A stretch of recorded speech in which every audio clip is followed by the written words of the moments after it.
Bonjour Hélène Frade, Bonjour Vincent. c'est l'heure de la revue de presse française avec vous. On va commencer avec les déclarations d'impôts même du ministre de l'économie Emmanuel Macron. Il aurait sous-estimé son patrimoine immobilier en 2013 et 2014. Cette info du Canard enchaîné et de Mediapart est reprise un peu partout ce matin, notamment sur le site de l'Obs qui rapporte que les vérifications du fisc à la suite de la déclaration de patrimoine d'Emmanuel Macron ont effectivement débouché sur une réévaluation de ce patrimoine, ce qui lui fait franchir le seuil de l'ISF, cet impôt sur la fortune que le ministre pourfend régulièrement.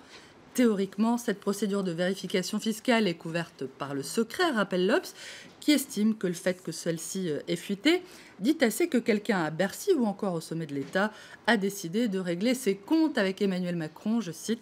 C'est précisément ce que celui-ci a relevé en déclarant n'être dupe de rien. Ces derniers jours et ces dernières semaines, il y a un emballement sur à peu près tous les sujets pour essayer de me déstabiliser, de me fragiliser, s'est-il défendu.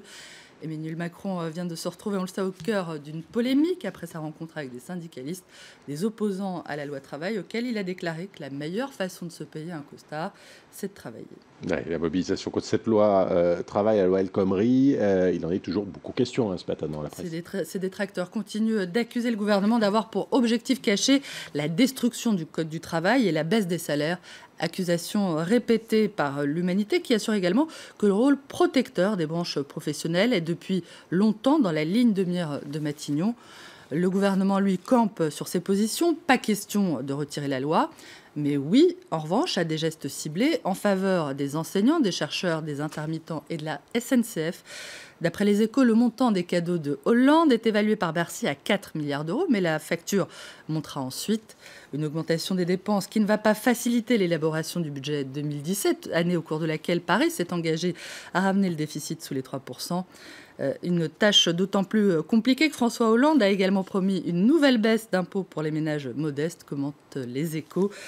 Tandis que l'opinion rapporte que ces calculs n'ont pas échappé au président de la Commission européenne, qui vient de rappeler que la France devait absolument continuer son assainissement budgétaire. Je cite Jean-Claude Juncker. L'Europe qui reste toujours, évidemment, elle est confrontée à la crise migratoire. D'après la Croix, les flux de migrants ont toutefois spectaculairement diminué depuis mars dernier. Depuis que l'accord entre l'Union européenne et la Turquie est entré en vigueur, les réfugiés se retrouvent à présent coincés aux portes de l'Europe, constate le journal, auquel la Syrienne Givara, rencontrée à Istanbul et qui espère pouvoir un jour se rendre en Allemagne ou en Suède, a confié « Je vis ici, entre deux mondes ». Libération, pour sa part, revient sur un combat qui, lui, ne connaît pas de frontières, Vincent, la lutte contre le viol. Après l'Inde en 2012, c'est au tour du Brésil d'être confronté à une affaire de viol collectif d'une rare violence. Libé dit espérer le début d'une prise de conscience internationale, mais relève aussi que seuls les viols collectifs semblent marquer les esprits, alors qu'une femme sur 3 dans le monde dit avoir subi des violences physiques ou sexuelles au cours de sa vie. On termine avec toute autre chose, Hélène, les inondations en France. Il ne manquait plus que ça, philosophe le Parisien. Des communes sous les flots, un record de précipitations à Paris, des collèges et une prison évacués. Mais que ceux qui se trouvent en France ou projettent de s'y rendre se rassurent. D'après le journal, la dépression qui balaie actuellement le pays ne doit durer que jusqu'à vendredi. Voilà pour le bulletin météo. Outre leurs conséquences dramatiques dans certaines régions, les intempéries, on le sait, contrarient les amateurs de tennis, dont le rendez-vous à Roland-Garros est un peu perturbé, si bien que l'épreuve ne paraît plus tout à fait certaine de se terminer ce dimanche.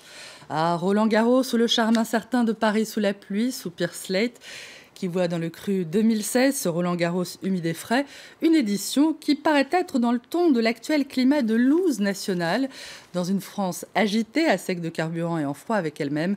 Une drôle d'édition entre les forfaits de Roger Federer et Gaël Monfils, les blessures de Rafael Nadal et Joe Wilfried Tsonga, et la foudre qui s'abat faisant disjoncter les installations de télévision. Voilà, mais pas les nôtres. Merci Hélène Frade, merci pour cette revue de presse française. On vous retrouve dans 2 heures pour la presse internationale.